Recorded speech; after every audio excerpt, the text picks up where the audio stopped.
Hello dear students, this is the continuation part of socialization. Okay, in last video we have studied about meaning, definition and types of socialization, and in this video we will study agents of socialization and stages of socialization. Okay, so first let us start with the agents of socialization. Agents of socialization are family, school, religion, peer groups, legal systems and mass media. So let us understand one by one. The first agent is family. Okay, the family is the most important agent of socialization because it is the center of the child's life, as infants are totally dependent on others. So in this in family, what happens is it is the most important agent of socialization, and because of this family, the child or infant are totally dependent on others. So it is the center part of the child's life. Okay, family ಅನ್ನುವಂಥದ್ದು ಒಂದು ಮಗುವಿನ ಬೆಳವಣಿಗೆಯಲ್ಲಿ ಒಂದು ಪ್ರಮುಖ ಪಾತ್ರವನ್ನು, ಕೇಂದ್ರ ಬಿಂದುವಾಗಿ ಪ್ರಮುಖ ಒಂದು ಪಾತ್ರವನ್ನು ನಿರ್ವಹಿಸುವಂತಹ ಒಂದು ನಿಯೋಗವಾಗಿದೆ, ಸಾಮಾಜೀಕರಣದ ನಿಯೋಗವಾಗಿದೆ ಅಂತ ಹೇಳಬಹುದು. So there is no better way to start than to talk about the role of family in our social development. Okay, so as family is usually consideration to be the most important of socialization. So infant is completely dependent on others to survive. So what happens is ಈ ಮಗು ಏನಿರ್ತದೆಯೋ ತನ್ನ ಬಾಲ್ಯದ ಜೀವನವನ್ನು ಹೆಚ್ಚಾಗಿ ಬೇರೆಯವರ ಮೇಲೆ ಅವಲಂಬಿತವಾಗಿ ತನ್ನ ಜೀವನವನ್ನು ಒಂದು ಅದರ ಜೀವನ ನಡೆಯುತ್ತದೆ. ಅಂದರೆ ಮಗು ಮೊದಲಿಗೆ ಯಾರ ಮೇಲೆ ಡಿಪೆಂಡ್ ಆಗಿರುವಂಥದ್ದು ತಾಯಿಯ ಮೇಲೆ. ಸೊ ಆ ಮಗುವಿನ ಒಂದು ಒಂದು ಕಲಿಕೆ ಅಥವಾ ಆ ಜೀವನದ ಒಂದು ಅಭ್ಯಾಸಗಳಾಗಿರಬಹುದು ಅಥವಾ ಜೀವನದ ಒಂದು ನೀತಿಗಳಾಗಿರಬಹುದು ಮೊದಲು ಪ್ರಾರಂಭವಾಗುವುದು ಫ್ಯಾಮಿಲಿಯಿಂದ. ಹಾಗಾಗಿ ಇದು ಫ್ಯಾಮಿಲಿ ಅನ್ನುವಂಥದ್ದು ಒಂದು ಸೆಂಟರ್ ಪಾರ್ಟ್ ಚಿಲ್ಡ್ರನ್ ಲೈಫಿನಲ್ಲಿ ಅಥವಾ ಮಕ್ಕಳ ಒಂದು ಜೀವನದಲ್ಲಿ ಫ್ಯಾಮಿಲಿ ಅನ್ನುವಂಥದ್ದು ಒಂದು ಕೇಂದ್ರವಾದ ಪಾತ್ರವನ್ನು ನಿರ್ವಹಿಸುತ್ತದೆ. So our parents are those who play the parents' role are responsible for teaching us to function and care for ourselves. ಅಂದರೆ ನಮ್ಮ ತಂದೆ ತಾಯಿಗಳಾಗಿರಬಹುದು ಅಥವಾ ನಮ್ಮ ಚಿಕ್ಕಪ್ಪ ದೊಡ್ಡಮ್ಮ ಅಥವಾ ದೊಡ್ಡಪ್ಪ ಯಾರೆಲ್ಲ ಇರ್ತಾರೋ, ಅಂದರೆ ಎಲ್ಡರ್ ಪೀಪಲ್ ಏನಿರ್ತಾರೋ ಅವರು ನಮ್ಮ ಜೀವನದಲ್ಲಿ ಒಂದು ತುಂಬ ದೊಡ್ಡ ಮಟ್ಟದಲ್ಲಿ ಪ್ರಭಾವವನ್ನು ಬೀರುತ್ತಾರೆ. ಹಾಗಾಗಿ ಇದೆಲ್ಲವೂ ಬರುವಂಥದ್ದು ಫ್ಯಾಮಿಲಿಯ ಒಳಗೆ. ಈ ಫ್ಯಾಮಿಲಿ ಒಳಗೆ ನಮಗೆ ನಮ್ಮ ಪೇರೆಂಟ್ಸ್ಗಳ ಜೊತೆಗೆ ನಮ್ಮ ಸಂಬಂಧಿಕರಾಗಿರಬಹುದು ಅಥವಾ ನಮ್ಮ ರಿಲೇಷನ್ಶಿಪ್ನವರಾಗಿರಬಹುದು ಅಥವಾ ಈ ಅಂಕಲ್ ಆಂಟ್ಸ್ಗಳಾಗಿರಬಹುದು ನಮಗೆ ಒಂದು ಜೀವನದ ಒಂದು ವಿಧಾನವನ್ನು ಕಲಿಸುವುದಲ್ಲದೆ ನಾವು ನಮ್ಮನ್ನು ಯಾವ ರೀತಿಯಾಗಿ ನೋಡಿಕೊಳ್ಬೇಕು ಮತ್ತು ನಾವು ಯಾವ ರೀತಿಯ ಕಾರ್ಯಗಳನ್ನು ನಿರ್ವಹಿಸಬೇಕು ಎಂಬುದನ್ನು ತಿಳಿಸುವ ಒಂದು ಜವಾಬ್ದಾರಿಯುತವಾದ ಒಂದು ಸ್ಥಾನವನ್ನು ಹೊಂದಿರ್ತಾರೆ. ಹಾಗಾಗಿ they along with the rest of our family also teachers about also relationship life and how to share resources. ಅಷ್ಟೇ ಅಲ್ಲದೆ ನಮಗೆ ಜೀವನದ ಪಾಠ, ನೀತಿ ನಿಯಮಗಳನ್ನು ತಿಳಿಸುವುದಷ್ಟೇ ಅಲ್ಲದೆ ನಾವು ನಮ್ಮಲ್ಲಿರುವಂತಹ ಒಂದು ರಿಸೋರ್ಸ್ಗಳನ್ನು ಇತರರೊಂದಿಗೆ ಯಾವ ರೀತಿ ಹಂಚಬೇಕು, ಹೇಗೆ ಹಂಚಬೇಕು, ಯಾವುದನ್ನು ಹಂಚಬೇಕು ಎಂಬುದನ್ನು, ಯಾವುದನ್ನು ಶೇರ್ ಮಾಡಬೇಕು, ರಿಸೋರ್ಸ್ಗಳನ್ನು ಯಾವುದನ್ನು ಇತರರೊಂದಿಗೆ ಇತರರೊಂದಿಗೆ ಶೇರ್ ಮಾಡಬೇಕು. ಆ ಮೂಲಕ ನಾವು ಫ್ಯಾಮಿಲಿಯೊಂದಿಗೆ ತಮ್ಮ ಪಾತ್ರವನ್ನು ಯಾವ ರೀತಿ ನಿರ್ವಹಿಸಬೇಕೆಂಬುದನ್ನು ತಿಳಿಸುವಂತಹ ಜವಾಬ್ದಾರಿ ನಮ್ಮ ಫ್ಯಾಮಿಲಿಗೆ ಇರುವಂಥದ್ದು ಎಂಬುದನ್ನು ನಾವು ಈ ಫ್ಯಾಮಿಲಿ ಒಂದು ಸೋಷಲೈಸೇಷನ್ನ ಏಜೆಂಟ್ ಆಗಿ ಅರ್ಥ ಮಾಡ್ಕೊಳ್ಬಹುದು. And the next one is school. The second most important agent of socialisation is school. So the next most important agent of childhood socialization is the school. The official purpose of the school is to transfer subject knowledge and teach life skills such of the following directions and meeting deadlines. So ಇನ್ನು next ನಮ್ಮ agent ಅನ್ನುವಂಥದ್ದು ಅಂದರೆ ಫ್ಯಾಮಿಲಿಯಿಂದ ಹೊರಬಂದರೆ ನಮ್ಮ next ಒಂದು ಪ್ರಮುಖವಾಗಿರುವಂಥ agent ಅನ್ನುವಂಥದ್ದು ನಮ್ಮದು ಶಾಲೆ. So ಶಾಲೆ ಸಹ ಒಂದು ಮಕ್ಕಳ ಅಥವಾ ಒಂದು ಮಗುವಿನ ಜೀವನದಲ್ಲಿ ಬಹುದೊಡ್ಡ ಪಾತ್ರವನ್ನು ನಿರ್ವಹಿಸುವಂಥದ್ದು. ಇದರೊಂದು ಒಫಿಷಿಯಲ್ ಪರ್ಪಸ್ ಏನಂದರೆ ಒಂದು ಸಬ್ಜೆಕ್ಟ್ ನಾಲೆಜನ್ನು ಆ ಮಗುವಿಗೆ ಅಧ್ಯಯನ ಮಾಡುವಂಥದ್ದು ಅಥವಾ ತಿಳಿಸಿಕೊಡುವಂಥದ್ದು ಅಥವಾ ಆ ಮಗು ಆ ಸಬ್ಜೆಕ್ಟ್ ನಾಲೆಜನ್ನು ಅರ್ಥ ಮಾಡಿಕೊಳ್ಳಲು ಶಾಲೆ ಹೆಲ್ಪ್ ಮಾಡುವಂಥದ್ದನ್ನು ತಿಳಿಸ್ತದೆ. ಸೊ ಅದರ ಜೊತೆಗೆ ಏನಾಗ್ತದೆ ಅಂದರೆ ಈ ಶಾಲೆ ಈ ಒಂದು ಅನೇಕ ರೀತಿಯಾದಂತಹ ವಿಷಯಗಳನ್ನು ತಿಳಿಸಿಕೊಡುವಂಥದ್ದು ಒಂದು ಮಗುವಿಗೆ. But students don't just learn from the academic curriculum prepared by teachers R school administrators. In school, we also learn social skills through our interactions with the teacher, staff and other students. ಈಗ ಈ ಶಾಲೆಯಲ್ಲಿ ಏನಾಗ್ತದೆ ಅಂದರೆ ನೀವು ಕೇವಲ subject ಮ್ಯಾಟರನ್ನಾಗಲಿ ಅಥವಾ ಸಬ್ಜೆಕ್ಟಿಗೆ related ವಿಷಯಗಳನ್ನಾಗಿ ಕಲಿಯೋದು ಮಾತ್ರ ಅಲ್ಲ. ಏನಾಗ್ತದೆ ಅಂದರೆ ಇಲ್ಲಿ ಈ ಕರಿಕ್ಯುಲಮ್ ಅಥವಾ ಸಿಲೆಬಸ್ ಏನಿದೆಯೋ, ಅಕಾಡೆಮಿಕ್ ಕರಿಕ್ಯುಲಮ್ ಅಥವಾ ಸಿಲೆಬಸ್ ಏನಿದೆಯೋ ಅದು ಯಾರಿಂದ ತಯಾರಿಸಲ್ಪಟ್ಟಂಥದ್ದು? ಈ ಟೀಚರ್ಸ್ಗಳಿಂದ ಅಥವಾ ಆಡಳಿತಾಧಿಕಾರಿಗಳಿಂದ ಈ ಒಂದು ಪ್ರಿಪೇರ್ ಮಾಡಿರುವಂತಹ ಸಿಲೆಬಸ್ ಅಥವಾ ಅಕಾಡೆಮಿಕ್ ಕರಿಕ್ಯುಲಮ್ ಏನಿದೆಯೋ ಸ್ಟೂಡೆಂಟ್ಸ್ಗಳು ಅದನ್ನು ಮಾತ್ರವಲ್ಲದೆ ಅದರಿಂದ ಬಿಯಾಂಡ್ ವಿಷಯಗಳನ್ನು ಕಲಿತ್ತಾರೆ. ಅಂದರೆ ಅದಕ್ಕೆ ಹೆಚ್ಚಾಗಿ ವಿಷಯಗಳನ್ನು ಶಾಲೆಗಳಲ್ಲಿ ಕಲಿತ್ಕೊಳ್ತಾರೆ. ಯಾವ ರೀತಿ ಅಂದರೆ ಅದು ಇಂಟರ್ಯಾಕ್ಷನ್ ಮೂಲಕ. ಯಾರೊಂದಿಗೆ ಇಂಟರ್ಯಾಕ್ಷನ್? ಅದು ಟೀಚರ್ಸ್ಗಳೊಂದಿಗೆ ಆಗಿರ್ಬೋದು, ಶಾಲೆಯಲ್ಲಿರುವಂಥ ಸ್ಟಾಫ್ಸ್ಗಳೊಂದಿಗೆ ಆಗಿರ್ಬೋದು, ಇತರ ಮಕ್ಕಳ ಜೊತೆಗೆ ಅಥವಾ ಫ್ರೆಂಡ್ಸ್ಗಳ ಜೊತೆಗೆ ತಮ್ಮ ಒಂದು ಇಂಟರ್ಯಾಕ್ಷನ್ಗಳನ್ನು ನಡೆಸುವ ಮೂಲಕ ಆ ಮುಖಾಂತರ ಏನು ಮಾಡ್ತಾರೆ, ಸಾಮಾಜಿಕ ಕೌಶಲ್ಯವನ್ನು ಬೆಳೆಸಿಕೊಳ್ಳುವಲ್ಲಿ ಈ ಸ್ಕೂಲ್ ಅಂತಹ ಏಜೆಂಟು ಒಂದು ಮಗುವಿಗೆ ಅಥವಾ ಒಬ್ಬ ವ್ಯಕ್ತಿಗೆ ಪ್ರಮುಖ ಒಂದು ಏಜೆಂಟ್ ಆಗಿ ಕಾರ್ಯವನ್ನು ನಿರ್ವಹಿಸುತ್ತದೆ. So whatever you don't learn from home, you will definitely learn from schools. For examples, how to behave and how to give respect to elders. Even that thing you will study from the home itself, but still when you come out of home, when you reach your school, you will be developed in the way that which is necessary to act according to the environment or situation. Okay, so ಸಿಚುವೇಶನ್ಗೆ ತಕ್ಕಂತೆ ಅಥವಾ ಒಂದು ವಾತಾವರಣಕ್ಕೆ ತಕ್ಕಂತೆ ಯಾವ ರೀತಿ ವರ್ತಿಸಬೇಕು ಎಂಬುದನ್ನು ನೀವು ಹೆಚ್ಚಿನ ಮಟ್ಟದಲ್ಲಿ ನೀವು ಶಾಲೆಯಲ್ಲಿ ಕಲಿತ್ಕೊಳ್ತೀರಾ. ಟೀಚರ್ಗಳು ನಿಮಗೆ ಒಳ್ಳೆಯ ಒಂದು ಮೌಲ್ಯಗಳನ್ನು ಅದು ತಿಳಿಸಿಕೊಡೋ ಮುಖಾಂತರ ಆಗಿರಬಹುದು ಅಥವಾ ಆ ಮೌಲ್ಯಕ್ಕೆ ಸಂಬಂಧಪಟ್ಟ ಸ್ಟೋರಿಗಳನ್ನು ತಿಳಿಸೋ ಮುಖಾಂತರ. ಅಫ್ಕೋರ್ಸ್ ನಾವು every school has value education.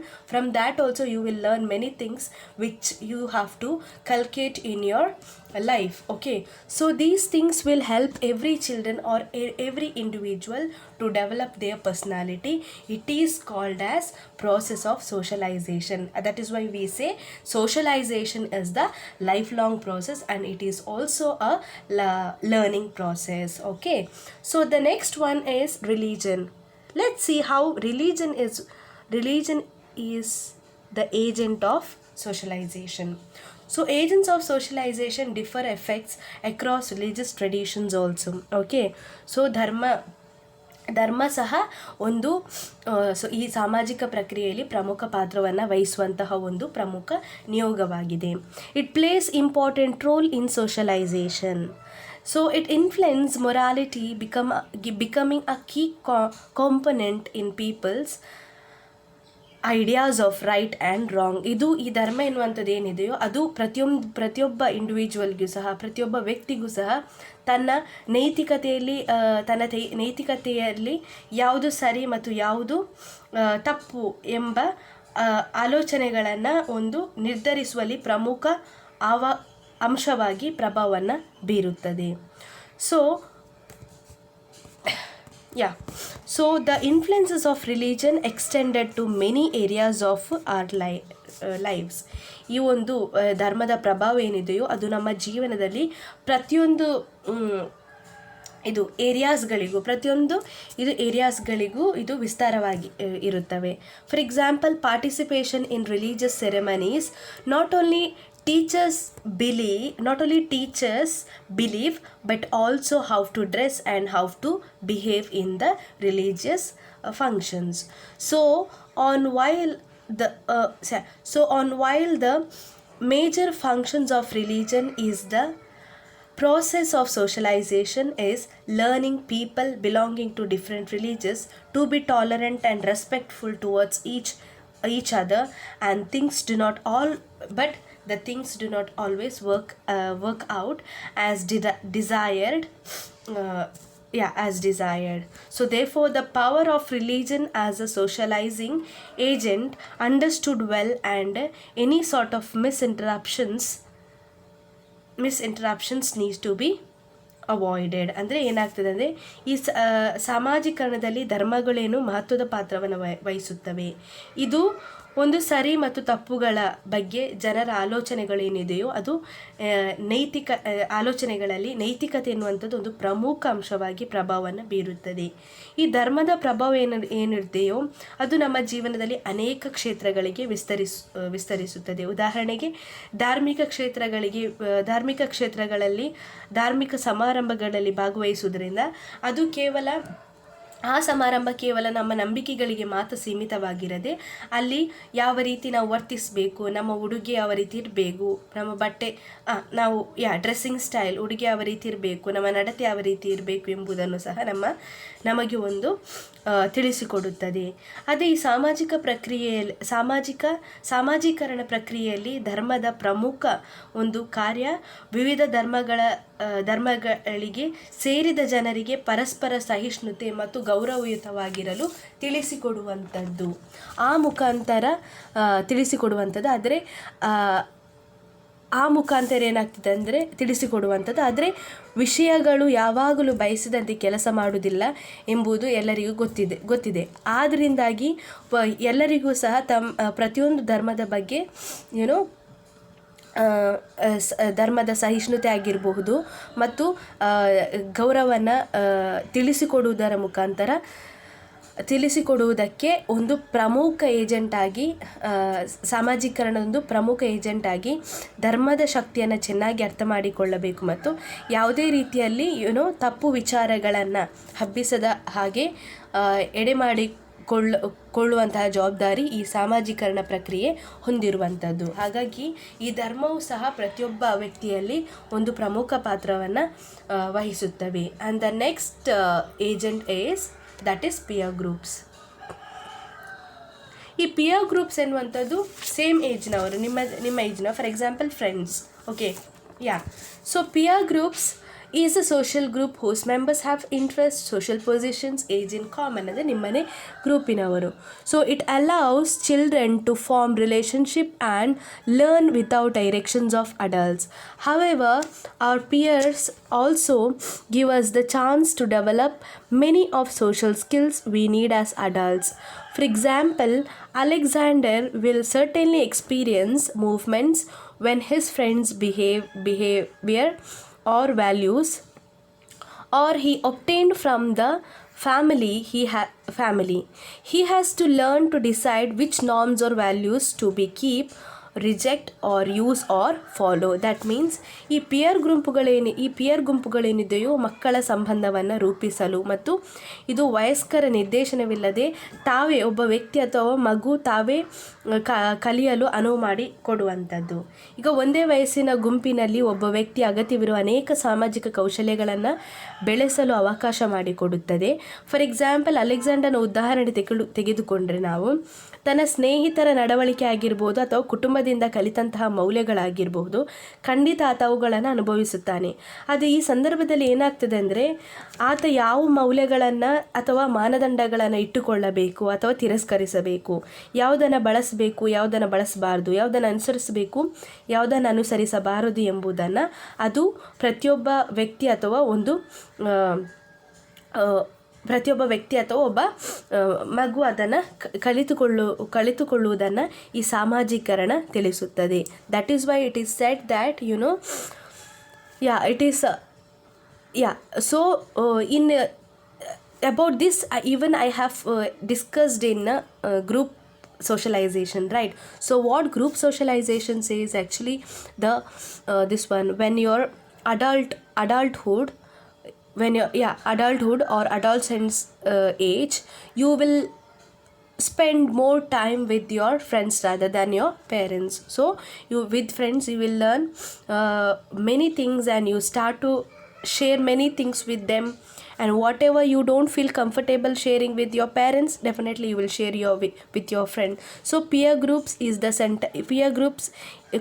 is also considered as the very important part in every individual's life. Okay, so this is the very this works as primary influence on individual. So even peer group is also very important agent of socialization.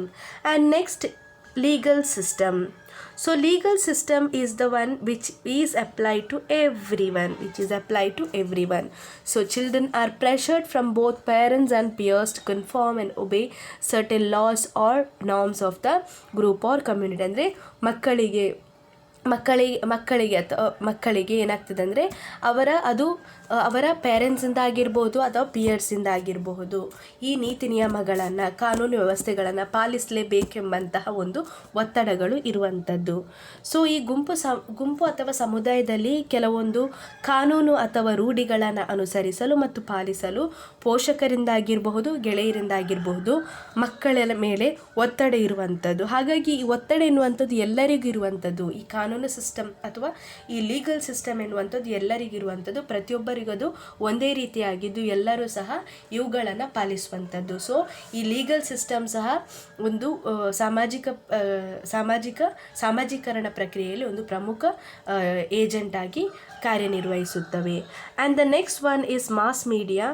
Mass media, as you all know how it is important nowadays, because for everything you will go to mass media for each and every information.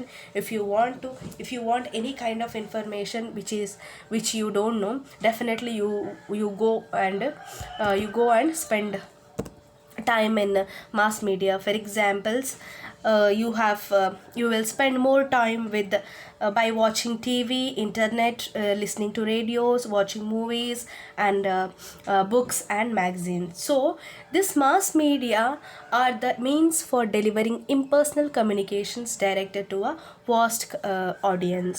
ಈ ಸಮೂಹ ಮಾಧ್ಯಮ ಎನ್ನುವಂಥದ್ದು ಏನಿದೆಯೋ ಇದು ಅಪಾರ ಪ್ರೇಕ್ಷಕರಿಗೆ ನಿರ್ದೇಶಿಸಲಾಗದ ಸಂವಹನವನ್ನು ರೂಪಿಸುವ ಒಂದು ಸಾಧನ. ಈ ಸಮೂಹ ಮಾಧ್ಯಮಗಳಾದ ಯಾವುದು? TV ಆಗಿರಬಹುದು, ಇಂಟರ್ನೆಟ್ ಆಗಿರಬಹುದು, ರೇಡಿಯೋ, ಚಲನಚಿತ್ರಗಳು, ಪುಸ್ತಕ ಮತ್ತು ನಿಯತಕಾಲಿಕೆಗಳು. ಈ ಎಲ್ಲ ಒಂದು ಮಾಸ್ ಮೀಡಿಯಾ ಸೈಟ್ಸ್ ಏನಿದೆಯೋ ಅಥವಾ ಇದು ಸಾಧನಗಳೇನಿದೆಯೋ ಆ ಎಲ್ಲ ಸಾಧನಗಳು ಸಹ ಪ್ರತಿಯೊಬ್ಬ ವ್ಯಕ್ತಿ ಆಗಿರಬಹುದು, ಇವನ್ ಮಕ್ಕಳಲ್ಲಿ ಆಗಿರಬಹುದು, ಬಹಳ ದೊಡ್ಡ ಮಟ್ಟದಲ್ಲಿ ಪ್ರಭಾವವನ್ನು ಬೀರುತ್ತವೆ. ಫಾರ್ ಎಕ್ಸಾಂಪಲ್, ಫಾರ್ ಚಿಲ್ಡ್ರನ್, ಒಂದು ಮಗುವಿಗೆ ಉತ್ತಮ ಮೌಲ್ಯಗಳನ್ನು ಅಥವಾ ಆ ಮಗು ಒಂದು ಕ್ರಿಯೇಟಿವಿಟಿ ಲೆವೆಲನ್ನು ಕಲಿತ್ಕೊಳ್ಬೇಕು, ಒಂದು ಟ್ಯಾಲೆಂಟ್ ಲೆವೆಲನ್ನು ತನ್ನಲ್ಲಿ ವೃದ್ಧಿಸ್ಕೊಳ್ಬೇಕೆನ್ನೋ ದೃಷ್ಟಿಯಿಂದ ಈಗ ಪೇರೆಂಟ್ಸ್ಗಳೇನು ಮಾಡ್ತಾರೆ, ಕತೆ ಪುಸ್ತಕಗಳನ್ನು ನೀಡೋದಾಗಿರಬಹುದು, ಕ್ರಿಯೇಟಿವ್ ಕ್ರಾಫ್ಟ್ ಬುಕ್ಗಳನ್ನು ನೀಡೋದಾಗಿರ್ಬೋದು. ಆ ಮೂಲಕ ಒಂದು ಮಗು ತನ್ನಲ್ಲಿ ಕ್ರಿಯೇಟಿವಿಟಿ ಡೆವಲಪ್ ಮಾಡಿಕೊಳ್ಳಿಕ್ಕೆ ಸಹಾಯವಾಗುವಂತಹದ್ದು ಮತ್ತು ಕತೆ ಪುಸ್ತಕಗಳನ್ನು ನೀಡುವುದರಿಂದ ವ್ಯಾಲ್ಯೂಸ್ಗಳನ್ನು ಕಲಿತುಕೊಳ್ಳುವಂಥದ್ದು, ಗುಡ್ ಹ್ಯಾಬಿಟ್ಸನ್ನು ತನ್ನಲ್ಲಿ ರೂಪಿಸಿಕೊಳ್ಳುವಂಥದ್ದು ಮತ್ತು ನಮಗೆ ಸೋಷಲ್ ಮೀಡಿಯಾ ಹೈಯೆಸ್ಟ್ ಆಗಿ internet. If we don't know anything about one thing means definitely we go and Google. So these are the things we just not only learn but also we learn and we will try to calculate those things in our lives. Okay, so that is why mass media is also a very important agent in socialization. And next one is stages of socialization. Individuals and groups change their evaluations and commitments to each other over time. ಅಂದರೆ ಇಲ್ಲಿ individuals, ಈ ವ್ಯಕ್ತಿಗಳು ಅಥವಾ ಗುಂಪು ಏನಿರ್ತಾಯಿದೆಯೋ ಅದು change, ಅವರ ಒಂದು evaluation ಆಗಿರಬಹುದು, ಆ ಕಮಿಟ್ಮೆಂಟ್ಸನ್ನು ಆಗಿರಬಹುದು, ಟೈಮ್ ಹೋದಂತೆ ಚೇಂಜ್ ಮಾಡುವಂಥದ್ದು. ಇದು ಇವ್ಯಾಲ್ಯುವೇಷನ್ ಅಂದರೆ ಎಂತ? ಇವ್ಯಾಲ್ಯುವೇಷನ್ ಅಂದರೆ determination of the value, nature, character or quality of something or someone. ಇದು ಇವ್ಯಾಲ್ಯುವೇಷನ್ ಅಂದರೆ ಒಂದು ಮೌಲ್ಯ ಅಥವಾ ಸ್ವರೂಪ ಅಥವಾ ಲಕ್ಷಣ ಅಥವಾ ಯಾವುದೇ ರೀತಿಯಾದಂತಹ ಒಂದು ವಸ್ತು ಅಥವಾ ಒಬ್ಬ ವ್ಯಕ್ತಿಯ ಒಂದು ಕ್ವಾಲಿಟಿ ಆಫ್ ಸಮಥಿಂಗ್, ಅದನ್ನು ಸಮಯ ಬಂದಂತೆ ಚೇಂಜ್ ಮಾಡುವಂಥದ್ದು. And commitments what we say, pledge to do something in future. Okay, so individuals and groups change their evaluation andre doing something or planning something for the future and commitments to each other over time. There is a predictable sequence of stages that occur in order for an individual to transition through a groups. ಅಂದರೆ ಈ stages of ಸೋಷಲೈಸೇಷನಲ್ಲಿ ಏನಾಗುತ್ತೆ ಅಂದರೆ, ಈ ವ್ಯಕ್ತಿ ಮತ್ತು ಗುಂಪುಗಳೇನಿರ್ತಾರೋ ಅದು ಅವರ ಒಂದು ಇವ್ಯಾಲ್ಯುವೇಷನ್ಸ್ ಅಥವಾ ಒಂದು ಕಮಿಟ್ಮೆಂಟ್ಸ್ಗಳನ್ನು ಕಾಲಾಂತರದಲ್ಲಿ ಏನಾಗ್ತದೆ ಅಂದರೆ ಬದಲಾಯಿಸುವಂಥದ್ದು. ಒಬ್ಬ ವ್ಯಕ್ತಿಯು ಗುಂಪುಗಳ ಮೂಲಕ ಪರಿವರ್ತನೆಗೊಳ್ಳುವ ಸಲುವಾಗಿ ಸಂಭವಿಸುವ ಹಂತಗಳ ಅನುಕ್ರಮಗಳನ್ನು ನಾವು ಈ ಕೆಳಗಿನಂತೆ ಕಾಣ್ತೇವೆ. ಫಸ್ಟ್ ಇನ್ವೆಸ್ಟಿಗೇಷನ್, ದಟ್ ಈಸ್ ತನಿಖೆ ಅಂತ ಹೇಳ್ತೇವೆ ನಾವು. ನೆಕ್ಸ್ಟ್ ಸೋಷಲೈಸೇಷನ್, ಸಾಮಾಜೀಕರಣ. ನೆಕ್ಸ್ಟ್ ಮೇಂಟೆನೆನ್ಸ್, ನಿರ್ವಹಣೆ. ನೆಕ್ಸ್ಟ್ ರಿಸೋಷಲೈಸೇಷನ್, ಪುನರ್ರಚನೆ. ಆ್ಯಂಡ್ ನೆಕ್ಸ್ಟ್ ಒನ್ ಸ್ಮರಣೆ ಅನ್ನುವಂಥದ್ದು. So during each stage the individual or the group evaluate each other which lead to an increase or decrease in commitment to socialization. This socialization pushes the individual from prospective, new, full, marginal and ex-members. ಅಂದರೆ ಈ ಪ್ರತಿ ಹಂತದಲ್ಲಿ ವ್ಯಕ್ತಿ ಅಥವಾ ಗುಂಪು ಪರಸ್ಪರ ಮೌಲ್ಯಮಾಪನ ಅಂದರೆ ಇವ್ಯಾಲ್ಯುವೇಷನ್ ಮಾಡುವಂಥದ್ದು. ಅದು ಸಾಮಾಜೀಕರಣ ಬದ್ಧತೆಯ ಹೆಚ್ಚಳ ಆಗಿರ್ಬೋದು ಅಥವಾ ಇಳಿಕೆ ಆಗಿರುವುದು, ಇದಕ್ಕೆ ಸಂಬಂಧಿಸಿರುತ್ತದೆ. ಇನ್ನು ಈ ಸಾಮಾಜೀಕರಣವು ವ್ಯಕ್ತಿಯನ್ನು ನಿರೀಕ್ಷಿತ, ಹೊಸ, ಪೂರ್ಣ, ಕನಿಷ್ಠ ಅಥವಾ ಮಾಜಿ ಸದಸ್ಯರನ್ನಾಗಿ ಮಾಡುವ ಪ್ರಕ್ರಿಯೆಯನ್ನು ಒಳಗೊಂಡಿರುತ್ತವೆ. So let us go to understand the stages of socialization. For example, in investigation, see in this stage what happens means, this stage is marked by cautions, search for information. ಅಂದರೆ ಇನ್ಫಾರ್ಮೇಷನ್ ಅನ್ನು search ಮಾಡುವಂಥದ್ದು. The individual compares group in order to determine which one will fulfill their needs. ಯಾವ ಗುಂಪು, ಒಬ್ಬ ವ್ಯಕ್ತಿಗೆ ಯಾವ ಗುಂಪು ತನಗೆ ಬೇಕಾದ ನೀಡ್ಗಳನ್ನು ಫುಲ್ಫಿಲ್ ಮಾಡುತ್ತದೆ ಎಂಬುದನ್ನು ತಿಳಿದುಕೊಳ್ಳುವಂಥದ್ದು. While the group estimates the value of potential member. So the end of this stage is marked by an entry to the group, whereby the group asks the individual to join and they accept the offer. So ಕೊನೆಯಲ್ಲಿ ಏನಾಗುತ್ತೆ ಅಂದರೆ end of the stage marked by entry, ಯಾವ ಗುಂಪಿಗೆ ತಮ್ಮನ್ನು ಕರೆಯುತ್ತಾರೋ ಅಥವಾ ತಮ್ಮ ಗುಂಪಿಗೆ ಸೇರುವಂಥ offer ನೀಡುತ್ತಾರೋ ಒಬ್ಬ ವ್ಯಕ್ತಿ ಆ ಗುಂಪಿನ ಒಬ್ಬ ಸದಸ್ಯನಾಗಲು ಒಪ್ಕೊಳ್ತಾನೆ. Socialisation. Next one is socialization. Now that the individual have moved from prospective member to a new member, ಆ ಗುಂಪಿಗೆ ಒಬ್ಬ ನ್ಯೂ ಮೆಂಬರ್ ಆಗ್ತಾನೆ. they must accept the group's culture. So once individual, if he joins to the new group, definitely he becomes a new member. As a newcomer, he must be socialized. So he must accept the group's culture. At this stage the individual accepts group's norms. So ಈ ಸ್ಟೇಜಲ್ಲಿ ಏನಾಗ್ತದೆ ಅಂದರೆ ಒಬ್ಬ individual ಆ ಗುಂಪಿನ ರೂಢಿಗಳನ್ನಾಗಿರಬಹುದು, ಮೌಲ್ಯಗಳನ್ನಾಗಿರಬಹುದು ಅಥವಾ ದೃಷ್ಟಿಕೋನಗಳನ್ನಾಗಿರಬಹುದು ಅಕ್ಸೆಪ್ಟ್ ಮಾಡುವಂಥದ್ದು. And the group adapts to fit new members needs. Even group ಸಹ ಒಬ್ಬ ಹೊಸ ಮೆಂಬರಿಗೆ ಯಾವ ರೀತಿಯಲ್ಲಿ ಆತನ ಜೊತೆ ಕಾರ್ಯನಿರ್ವಹಿಸಬೇಕೆಂಬುದನ್ನು ತಿಳಿದುಕೊಳ್ಳುವಂಥದ್ದು. So the acceptance transition point is then reached and the individual. So ಯಾವಾಗ ಈ ಎಲ್ಲ ಒಂದು ಒಬ್ಬ ವ್ಯಕ್ತಿ ಗುಂಪಿಗೆ ಸೇರಿಕೊಂಡು ಒಬ್ಬ ಹೊಸೊಬ್ಬನಾಗಿ ಗುಂಪಿನ ಮೌಲ್ಯ, ನಾರ್ಮ್ಸ್ ಮತ್ತು ಪರ್ಸ್ಪೆಕ್ಟಿವ್ಗಳನ್ನು ಕಳೆದುಕೊಳ್ಳುವ ಮುಖಾಂತರ ಮತ್ತು ಆ ವ್ಯಕ್ತಿ ಆ ಗುಂಪಿನ ಒಂದು ಫುಲ್ ಮೆಂಬರ್ ಆಗಿ ಮಾರ್ಪಡುತ್ತಾನೆ. However, this transition can be delayed if the individual or the group negatively. So ಇಂತಹ ಒಂದು ಚೇಂಜ್ ಏನಾಗುತ್ತೆ ಅಂದರೆ, ಯಾವಾಗ ಈ ಚೇಂಜ್ ಪಾಸಿಟಿವ್ ಆಗಿರುತ್ತದೆ ಯಾವಾಗ ಅಂದರೆ, ಆ ಒಬ್ಬ ವ್ಯಕ್ತಿ ಆ ಗುಂಪಿಗೆ ಸೇರಿದ ನಂತರ, ಹೊಸಬನಾಗಿ ಆ ಗುಂಪಿಗೆ ಸೇರಿದ ನಂತರ ಎಲ್ಲ ರೀತಿಯಾದಂತಹ ಕಂಡೀಷನ್ಸ್ ಆಗಿರಬಹುದು, ನಾರ್ಮ್ಸ್, ಪರ್ಸ್ಪೆಕ್ಟಿವ್ಸ್, ವ್ಯಾಲ್ಯೂಸ್ಗಳನ್ನು ಉತ್ತಮ ರೀತಿಯಲ್ಲಿ ಅದನ್ನು ಅಕ್ಸೆಪ್ಟ್ ಮಾಡಿಕೊಂಡು ತನ್ನಲ್ಲಿ ಅದನ್ನು ಅಳವಡಿಸಿಕೊಂಡಾಗ ಆ ವ್ಯಕ್ತಿ ಪಾಸಿಟಿವ್ ಆಗಿ ಆ ಗ್ರೂಪ್ನ ಪಾರ್ಟ್ ಆಗ್ತಾನೆ. ಒಂದು ವೇಳೆ ದಿಸ್ ಟ್ರಾನ್ಸಿಷನ್ ಒಂದು ವೇಳೆ ಡಿಲೇ ಆಗ್ತದೆ ಯಾವಾಗ ಅಂದರೆ, ಆ ವ್ಯಕ್ತಿ ಆ ಒಂದು ವಿಚಾರಗಳನ್ನು ತೆಗೆದುಕೊಳ್ಳಲು ತಯಾರಿಲ್ಲದಾಗ ಅದು group reacts. However, this transition can be delayed if the individual or the group reacts negatively. ಅಂದರೆ ಈ ಎಲ್ಲ ವಿಚಾರಗಳಿಗೆ ಒಬ್ಬ ಇಂಡಿವಿಜುವಲ್ ಆಗಿರಬಹುದು ಅಥವಾ ಗುಂಪಿನವರಾಗಿರಬಹುದು, ಇದನ್ನು ನೆಗೆಟಿವ್ಲಿ ಅದಕ್ಕೆ ನೆಗೆಟಿವ್ಲಿ ರಿಯಾಕ್ಟ್ ಮಾಡುವಾಗ ಈ ಒಂದು ಚೇಂಜ್ ಏನಿದೆಯೋ, ಬದಲಾವಣೆ, ಟ್ರಾನ್ಸಿಷನ್ ಏನಿದೆಯೋ ಅದು ಡಿಲೇ ಆಗಿ ಬಿಡುವಂಥದ್ದು. ನೆಕ್ಸ್ಟ್ ಮೇಂಟೆನೆನ್ಸಲ್ಲಿ ಏನಾಗುತ್ತೆ ಅಂದರೆ, the individual and the group negotiate what contribution is expected of members. ಅಂದರೆ ರೋಲ್ ನೆಗೋಷಿಯೇಷನ್ ಒಂದು ಗುಂಪಿನಲ್ಲಿ ನೆಗೋಷಿಯೇಟ್ ಮಾಡುವಂಥದ್ದು. ಅಂದರೆ ಯಾವ ರೀತಿಯ ಕೊಡುಗೆಯನ್ನು ನೀಡಬೇಕು ಎನ್ನುವಂಥದ್ದನ್ನು ತಿಳಿದುಕೊಳ್ಳುವಂಥದ್ದು. So during this stage the individual and the group negotiate what contribution is expected of members. ಅಂದರೆ ಒಂದು ಪಾತ್ರಕ್ಕೆ ಯಾವ ರೀತಿಯ ಕೊಡುಗೆಯನ್ನು ನೀಡಬೇಕು ಎನ್ನುವಂಥದ್ದನ್ನು ತಿಳಿಸುವಂಥದ್ದು. ಅಂದರೆ ಒಂದು ಪಾತ್ರಕ್ಕೆ ವ್ಯಕ್ತಿಗಳು ಯಾವ ರೀತಿಯಾಗಿ ತಮ್ಮ ಕೊಡುಗೆಯನ್ನು ನೀಡಬೇಕು ಎಂಬುದನ್ನು ತಿಳಿಸುವಂಥದ್ದು. While many members remain in the stage until the end of their membership. So some individuals are not satisfied with their role in the group or fail to the groups expectations. ಒಂದು ವೇಳೆ ಆ ಥರ ತಮಗೆ ಯಾವುದೇ ರೀತಿಯಾದಂಥ ಕಾಂಟ್ರಿಬ್ಯೂಷನ್ಸನ್ನು ಮಾಡದೇ ಇದ್ದಾಗ ಏನಾಗ್ತದೆ, ಅವರು ಆ ಗುಂಪಿಗೆ ತಕ್ಕಂತೆ ಅಥವಾ ಆ ಗುಂಪಿನಲ್ಲಿ ತಾವು ಪಾತ್ರ ನಿರ್ವಹಿಸಲು ಆ ಗುಂಪಿನ ಅನುಗುಣವಾಗಿ ತಮ್ಮ ಪಾತ್ರವನ್ನು ನಿರ್ವಹಿಸಲು ಫೇಲ್ ಆಗಿರಬಹುದು, ಅಥವಾ ಆ ಗುಂಪು ಅವರ ಪಾತ್ರದಿಂದ ನಾಟ್ ಸ್ಯಾಟಿಸ್ಫೈ ಆಗದೆ ಇರಬಹುದನ್ನು ನಾವು ಈ ಮೇಂಟೆನೆನ್ಸ್ ಸ್ಟೇಜಲ್ಲಿ ನೋಡುವಂಥದ್ದು. And next resocialization. If the divergence point is reached, the former full member takes on the role of a marginal member and must be resocialized. Okay, there are two possible outcomes of resocialization.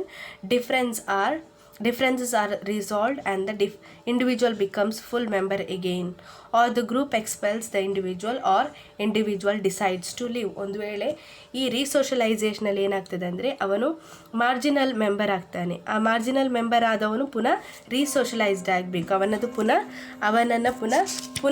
ಪುನರ್ ರಚನೆ ಅಥವಾ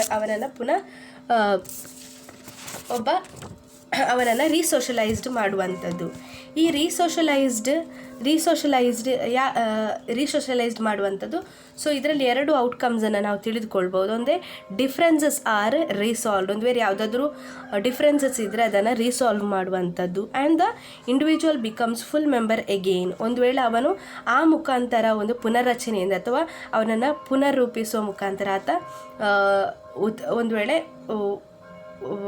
ಉತ್ತಮವಾದ ಅಂತ ಒಂದು ಸಂದರ್ಭದಲ್ಲಿ individual becomes, ಆ ಸಂದರ್ಭದಲ್ಲಿ ಒಂದು ಇಂಡಿವಿಜುವಲ್ ಆ ಗುಂಪಿನ ಒಂದು ಪೂರ್ಣ ಸದಸ್ಯನಾಗಿ ಮಾರ್ಪಡುತ್ತಾನೆ. ಅಥವಾ ಏನಾಗ್ತದೆ ಅಂದರೆ ಗ್ರೂಪ್ ಎಕ್ಸ್ಪೆಲ್ಸ್. ಒಂದು ವೇಳೆ ಅವನು ಆ ಗುಂಪಿಗೆ ತಕ್ಕಂತೆ ಅವನ ಪಾತ್ರಕ್ಕೆ ಅವನ ರೋಲ್ಗೆ ಏನು ಫಿಟ್ ಅಲ್ಲ ಅಂತ ಎಣಿಸ್ಕೊಂಡ್ರೆ ಅವನನ್ನು ಗ್ರೂಪ್ ಎಕ್ಸ್ಪೆಲ್ಸ್ ಮಾಡುತ್ತದೆ. ಅಂದರೆ ಅವನು ಆ ಗುಂಪಿನಿಂದ ಹೊರಹಾಕುವಂಥದ್ದು, ಅಥವಾ ಒಬ್ಬ ವ್ಯಕ್ತಿ ತಾನು ಈ ಒಂದು ಪಾತ್ರಕ್ಕೆ ಸೂಕ್ತನಲ್ಲ ಎಂದು ತಿಳಿದುಕೊಂಡು ಆ ಗುಂಪಿನಿಂದ ಎಕ್ಸಿಟ್ ಆಗುವಂಥದ್ದು ನಾವು ರೀಸೋಷಲೈಸೇಷನಲ್ಲಿ ಕಾಣುತ್ತೇವೆ. Resocialization you have chance to change your self. Okay, it is in the role or in any kind of institutions. Resocialization allows you to change your personality or change your maybe it is bad habit or change yourself as per the organization demands or organization's work. Okay, so next, remembrance. In this stage, former members reminisce about their memories of the group. Okay, in this stage what happens is he will become former member of that group. Okay, so and make sense of their recent departure. So if the group reaches a consensus on their reasons for departure, conclusions about the overall experience of the group become a part of group's tradition. Okay, overall ಈ ಎಲ್ಲ ರೀತಿಯಾದಂತಹ ಅನುಭವಗಳೇನಿರ್ತೆಯೋ ಅದು ಒಂದು ಗುಂಪಿನ ಒಂದು group about the overall experience of the group become part of the group tradition. ಅದೊಂದು ಗುಂಪಿನ ವ್ಯವಸ್ಥೆಯೊಂದಿಗೆ ಅನುಭವವನ್ನು ಹೊಂದಿಕೊಂಡು ಸಾಮಾಜಿಕರಣದ ಒಂದು ಪ್ರಕ್ರಿಯೆಯನ್ನು ತಿಳಿದುಕೊಳ್ಳುವಂಥದ್ದನ್ನು ನಾವು ಈ ಸ್ಟೇಜ್ನ ಮುಖಾಂತರ ತಿಳಿಸುವಂಥದ್ದು. That is why during each stage the individual or the group evaluate each other, which lead to an increase or decrease in commitment or to socialization. This socialization pushes the individual from prospective, new, full, marginal and ex-member. ಅಂದರೆ ಈ ಪ್ರತಿಯೊಂದು ಹಂತದಲ್ಲಿ ಈಗ ನಾನು ಹೇಳಿದ ಪ್ರತಿಯೊಂದು investigation ಆಗಿರಬಹುದು, socialisation ಆಗಿರಬಹುದು, ಮೈಂಟೆನೆನ್ಸ್, ರೀಸೋಷಲೈಸೇಷನ್, ರಿಮೆಂಬ್ರೆನ್ಸ್, ಈ ಪ್ರತಿ ಸ್ಟೇಜಲ್ಲಿಯೂ ಸಹ ಒಬ್ಬ ವ್ಯಕ್ತಿ ಏನು ಮಾಡ್ತಾನೆ ಅಂದರೆ ಒಬ್ಬ ವ್ಯಕ್ತಿ ಅಥವಾ ಗುಂಪು ಪರಸ್ಪರ ಮೌಲ್ಯಮಾಪನ ಮಾಡುವಂಥದ್ದು. ಅದು ಸಾಮಾಜೀಕರಣ ಬದ್ಧತೆಯ ಹೆಚ್ಚಳ ಇಳಿಕೆಗೂ ಸಹ ಸಂಬಂಧಿಸಿರುತ್ತದೆ. ಈ ಸಾಮಾಜೀಕರಣವು ವ್ಯಕ್ತಿಯನ್ನು ನಿರೀಕ್ಷಿತ, ಹೊಸ, ಪೂರ್ಣ, ಕನಿಷ್ಠ, ಕೊನೆಗೆ ಸ್ಟೇಜಲ್ಲಿ ಅವನನ್ನು ಮಾಜಿ ಸದಸ್ಯನನ್ನಾಗಿ ಮಾಡುವ ಪ್ರಕ್ರಿಯೆಯನ್ನು ಒಳಗೊಂಡಿರುತ್ತದೆ. ಇದು ಸಹ ಸಾಮಾಜಿಕ ಪ್ರಕ್ರಿಯೆಯಲ್ಲಿ ಇರುವಂತಹ ಪ್ರಮುಖ ಹಂತಗಳನ್ನು ಸೂಚಿಸುವಂಥದ್ದನ್ನು ನಾವು ಸ್ಟೇಜಸ್ ಆಫ್ ಸೋಷಲೈಸೇಷನಲ್ಲಿ ನೋಡಿಕೊಂಡ್ವಿ. So thank you students for listening.